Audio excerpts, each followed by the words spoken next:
কোনখিনিত পৰিছিলে এটা পাইছে এটা এইখিনিত দেখা পাইছিলো তেতিয়া আমি ওলাই দিছিলো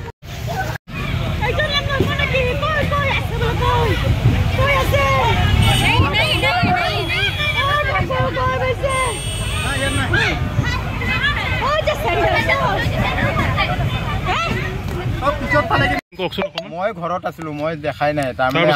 মোৰ ছোৱালী যাই কৈ আছে ছোৱালী পৰি গৈছে মোৰ ভাগনিটো পৰি গৈছে মই তাৰপিছত মই ওলাই আহিছো কয় ভাই গুচি গ'ল তাৰপিছত মই ইপিনে গুচি গ'লো আগৰ পিনে গ'লো আগৰ এই টাৰ্ণিংটোৰ ওচৰত গ'লো তাৰপিছত দেখা পালো চেণ্ডেলটো ভাহি আহিছে মই গ'লো তলৈ আগত গ'ল নেকি তাৰপিছত ফোন কৰিছো ফোন কৰি কিনে ভাইটিক ফোন কৰিছো কৈছো যে বজাৰ পিনে চাচোন তাতে ভাহি গ'ল নেকি তাৰপিছত এইপিনে আহিলো তাৰপিছত মানুহজনে ক'লে যে পাইছে ইয়াতে উঠাই কেনে মেডিকেল লৈ গৈছে কি নাম আছিল বাচ্চাটো এই পিটিছিল কিমান বছৰ 6 বছৰ মান হ'ব ঠিক আছে